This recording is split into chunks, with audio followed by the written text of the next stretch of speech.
प्रणाम, नमस्कार। हमारा नाम है अवंतिका। आप देख रहे हैं न्यूज बाइस्कोप। स्वागत है आपका सीट स्कैनर में, जहां हम लोकसभा की सीटों को स्कैन करते हैं। आज हम चर्चा करेंगे बिहार की जहानाबाद लोकसभा सीट की। बिहार की 40 लोकसभा सीटों में एक सीट जहानाबाद संसदीय सीट भी है। जहानाबाद सीट पर वर्तमान में जदयू से चंद्रेश्वर प्रसाद सांसद हैं और 2024 के लोकसभा चुनाव के लिए एनडीए की तरफ से जदयू ने चंद्रेश्वर प्रसाद पर भरोसा जताया है और इंडिया गठबंधन की ओर से राजद ने इस सीट पर अपना प्रत्याशी सुरेंद्र प्रसाद यादव को बनाया है। जहानाबाद लोकसभा के अंतर्गत विधानसभा की 6 सीटें आती है, जिसमें अरवल, कुर्था, जहानाबाद, घोसी, मखदुमपुर, अतरी की सीटें शामिल है। इन 6 विधानसभा सीटों में 4 पर राजद का बोलबाला है, 2 सीट सीपीआईएमएल के पास है। जहानाबाद की लोकसभा सीट एनडीए गठबंधन के पास है, लेकिन विधानसभा की किसी भी सीट पर एनडीए नहीं है। अरवल में सीपीआईएमएल से महानंद सिंह विधायक है, वहीं कुर्था में बागी कुमार वर्मा राजद से विधायक है।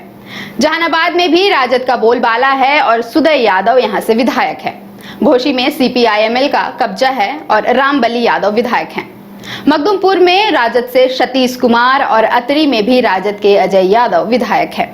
जहानाबाद में 2024 का चुनाव दिलचस्प होने के आसार हैं। 2019 के चुनाव के जैसे ही जहानाबाद में एक बार फिर चंद्रेश्वर प्रसाद और सुरेंद्र प्रसाद चुनावी मैदान में हैं। 2019 के लोकसभा चुनाव में सुरेंद्र प्रसाद चंद्रेश्वर प्रसाद के खिलाफ चुनावी मैदान में थे, लेकिन सुरेंद्र प्रसाद यादव को चंद्रेश्वर प्रसाद ने मात दे दी थी। सुरेंद्र प्रसाद इससे पहले यानी 2014 के लोकसभा चुनाव में भी अपनी किस्मत आजमाई थी, लेकिन उन्हें रालोसपा के डॉक्टर अरुण कुमार ने शिकस्त दे दी थी। अब इन दोनों के बीच का मुकाबला देखना दिलचस्प होगा।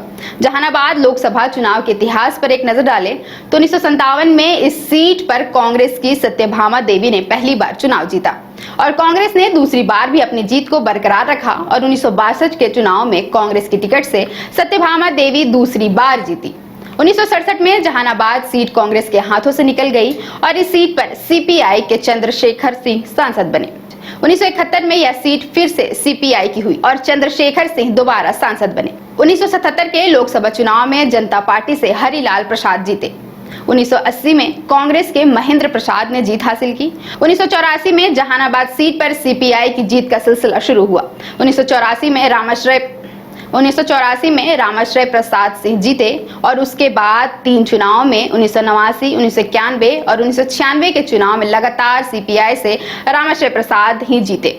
1998 में राजद से सुरेंद्र प्रसाद यादव जीते। वहीं 1999 में इस सीट पर जदयू ने कब्जा किया और अरुण कुमार ने जीत हासिल की। 2004 के लोकसभा चुनाव में राजद से गणेश प्रसाद सिंह जीते। 2009 में जदयू से जगदीश शर्मा ने जीत हासिल की। 2014 में राष्ट्रीय लोक समता पार्टी से अरुण कुमार जीते। 2019 के लोकसभा चुनाव में इस सीट पर जदयू ने कब्जा किया और चंद्रेश्वर प्रसाद सांसद बने। अब 2024 के लोकसभा चुनाव में जनता की पसंद कौन होगा और जनता किसे संसद तक पहुंचाती है, ये चुनावी नतीजों के बाद ही पता चल पाएगा। देखते रहें न्यूज बाइस्कोप।